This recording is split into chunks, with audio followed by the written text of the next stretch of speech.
Hey guys, I'm Molly. I am the Product Sales Manager out of the Dayton office.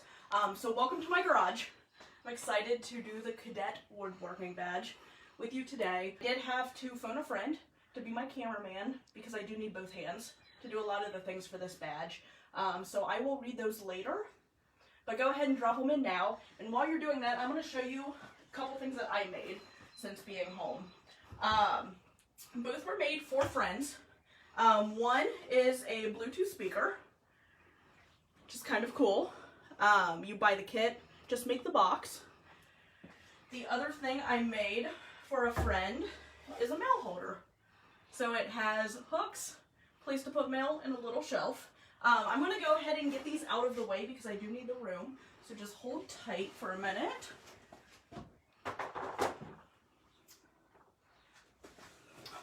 All right. So hopefully you got lots of good stuff in those comments. We'll go ahead and get started. So today we are going to do your Cadette Woodworking badge. We're going to do steps 1 through 4 and leave 5 for you to do on your own. If you don't have things to make a project today, that's not a problem. I know can't get out into stores. Everything that I am making today, I actually had the scrap wood for, which is kind of nice. So again, if you don't have the supplies, no worries. What you can do is just watch the video, learn a couple new skills, and then once you do get back into the store, you can buy stuff to make it and rewatch it, follow along. So a couple things that we're going to go over first, safety. So I have a couple things here, so you always need to use the right safety equipment. So I got goggles. And even though I have glasses, I still wear these when I'm sawing and sanding, just because there's lots of room around them. So I actually got some that fit over my glasses. So glasses are not an excuse to not wear safety glasses. Earplugs. Stuff is loud. So I'm going to go ahead and put those around because I will be using those later. And a mask. I know these are also hard to find right now. I had a stash for sanding. So if you're sanding, use a mask. Lots of fine dust particles that you don't want in your lungs. So I'm going to put this over here. So, couple other safety things. If you're wearing long sleeves, roll them up. I typically don't wear scarves, but if you have a scarf, don't wear it.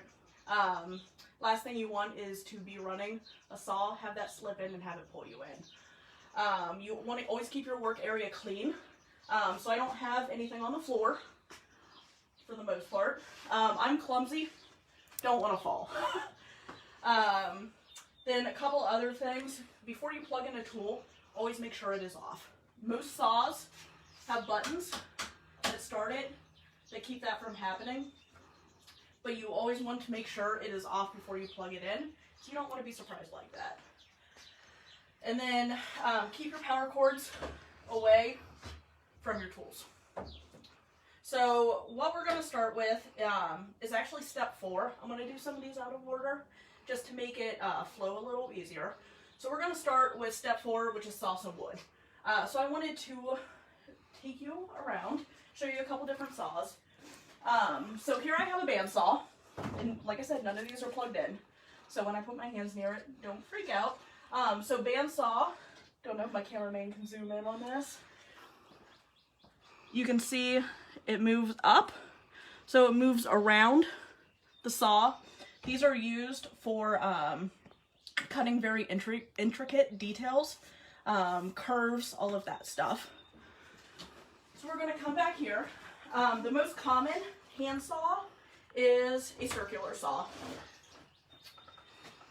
So this blade can be switched out to do wood, metal, plastic, all of those things. That's my go-to handsaw.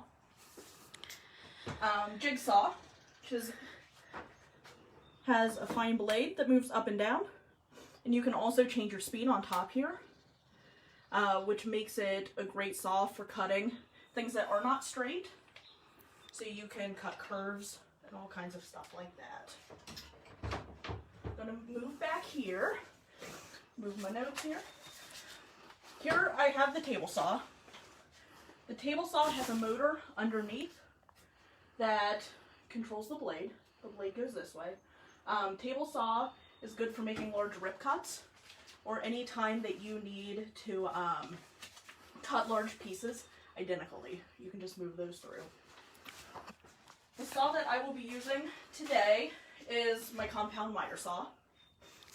So it can, my cameraman wants to come over here, see, cut on angles. You can also control this back bevel to cut it at a secondary angle, which makes it compound cut when you're cutting two angles at once. So I'm going to put this back on a straight cut here because we need to cut a straight line. Lock it in. Alright, so if you look at the plans that are in the details, we are going to cut a top roof piece for the birdhouse. Kind of like a cooking show. I prep some stuff. So when they pull out that fully baked turkey, I have my turkey over here that's almost baked. So we're just going to cut off that top piece, which we need. So I have the wood here. We are going to cut it at 7 1/4 inches. So you can see here the last cut on this was not straight. So when you are measuring to make a cut, you always want to make sure it's straight. So I'm going to plug, actually, I'm not going to plug in the saw yet because I want to show you this. Cameraman wants to come over. Saw blade teeth. You can see it's a little bit wider here. So as you are making your cut, which I'll show you, you want to account for that being a little wider than the middle of the blade.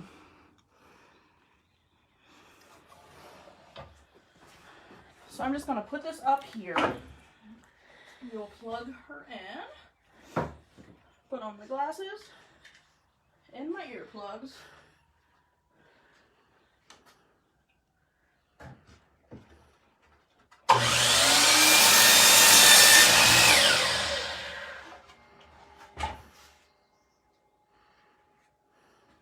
Get rid of the scrap wood, keep everything clean. And now you can see that we have a straight cut. So now I can measure off of that to make sure that everything is straight. So tape measure, very much like a ruler. I'm sure everyone has used a ruler in school. So I'm going to go ahead and make 2 lines, or 2 dots. So 7 1/4 here, and 7 1/4 here. Then I'm going to use a speed square, which is a nice way to make that straight line from 90 degrees. Has a lip here that you can hook on the top of the wood. So I'm going to hook it, and I know my line is going to be straight now. So I'm going to connect my 2 dots.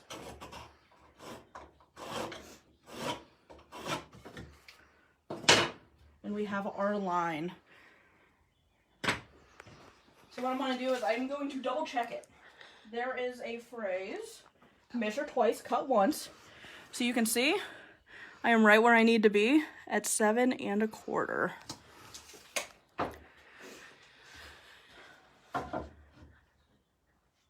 So as I line it up, I'm going to drop the blade down. My cameraman wants to come over here real quick.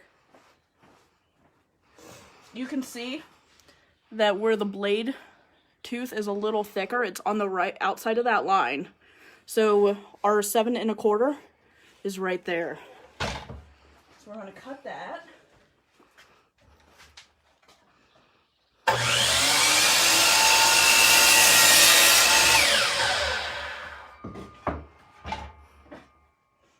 We'll double check it.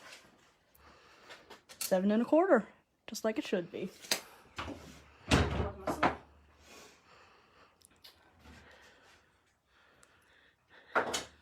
So we are going to do step, gotta get my list so I make sure I call these the right steps. Step 2, swing a hammer. So this is one of the easier steps.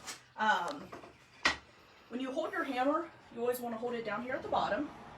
I know typically a lot of people, when they're first learning how to hammer a nail, they go up to the top, just because you feel like you have a little more control.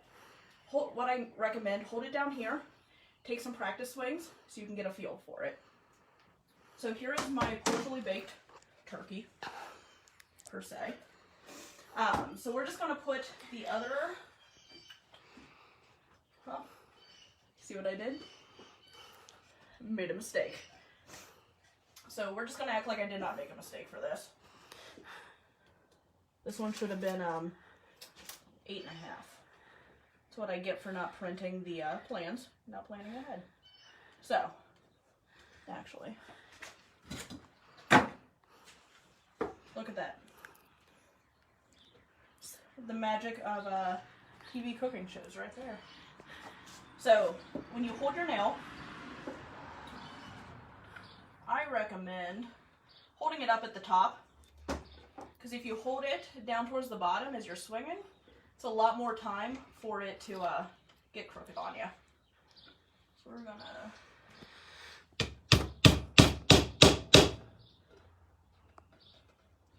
get it started.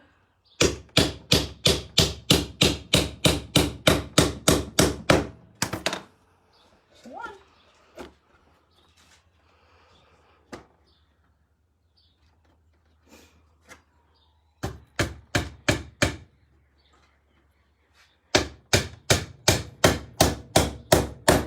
Then the harder you swing it, the less you have to swing. So, I would typically put 4 in, which I may still do. Let's see.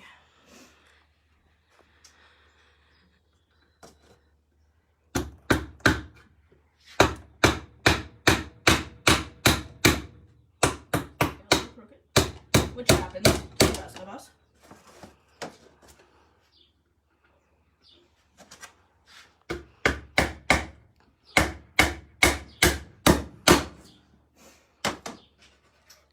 So there you have it, the top of the roof. So I put in the description that we would be doing a birdhouse, but you can also do string art to complete this badge. So here I have where I started. I'm not the best, not my forte, but I wanted to give you guys options. So I started it here, and to do this, you can print a pattern, lay it out, do nails on the outline. I just kind of freehanded it, so I'm making an M, but you drive the nails in about that length.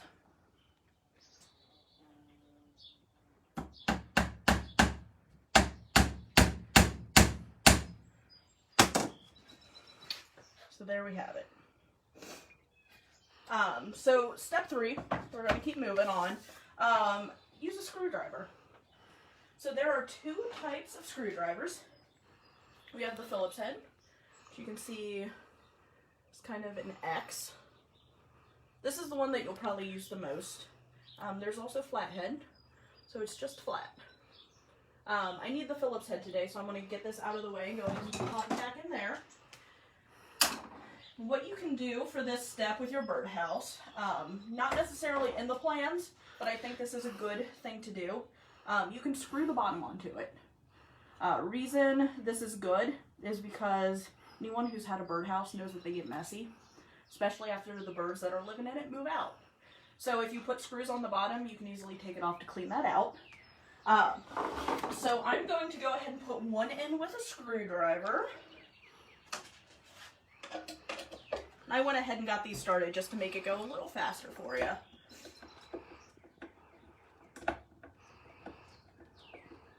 You can see it still takes quite a bit of time.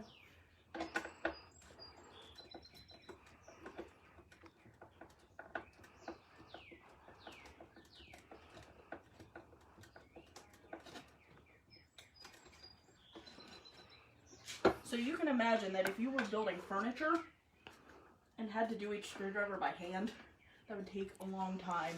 So a tool that most people reach for is their cordless drill. Was not prepared and did not charge mine. So I am going to use my plug-in drill, which I actually prefer. It works a little harder. To put this other one in.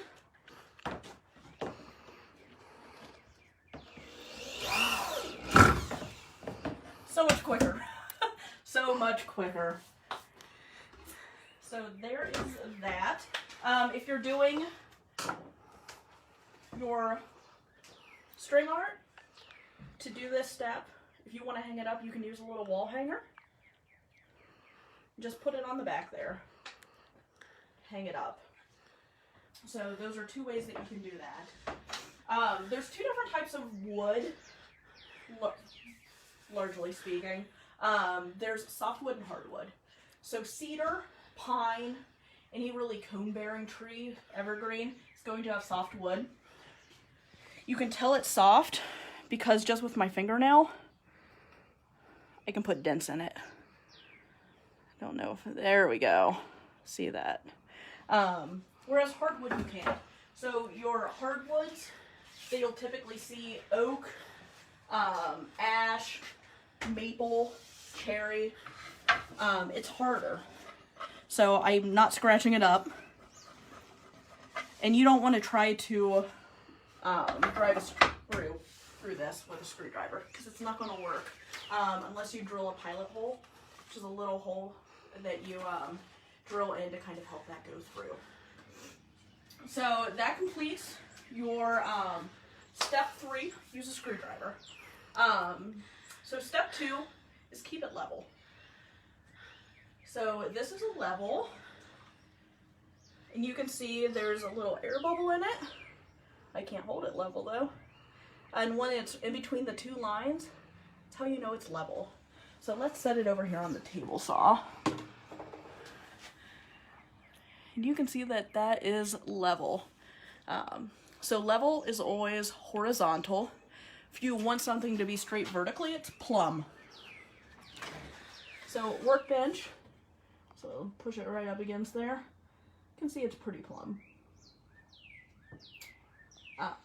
So what you can do to complete this step is, as you're hanging your wall art, you can check to make sure it's level. If you're hanging a picture in your house, you could check to make sure it's level. With permission, of course. Don't go hanging pictures through your house without permission. But what else you could do is go check 5 things in your house. See if they're level and plumb. Older houses, like mine, sometimes they settle. So doors, windows that were once level and plumb aren't anymore. So go check that out and see if stuff is level in your house. That brings us to step 5, which is where you build something. So you can take a stab at the birdhouse, some string art. As you are doing your birdhouse and string art, there's a couple things you can do to kind of fancy it up. You can see that the cedar plank used, which is just a fence plank, it's kind of rough. So what I wanted to do is sand it down. So I've sanded one roof panel for you to kind of see, so you can see the difference. When you're looking at sandpaper, there are different kinds. So they always have a number and then a coarse grade. So this is extra coarse. You can see the big bubbles in it. This is for taking rough off of wood. So you could use it this, and it gets rid of that pretty quickly. So you would use that one first. Then there's medium. Medium. Still a little rough, and you can see that they labeled that as medium grit. Then you've got your fine, just super fine. That's your finish sand. And if you decided to stain your piece, you could use the fine sandpaper in between finishes. If you paint it, put your primer on first, then go over it with fine sandpaper, and then do your paint.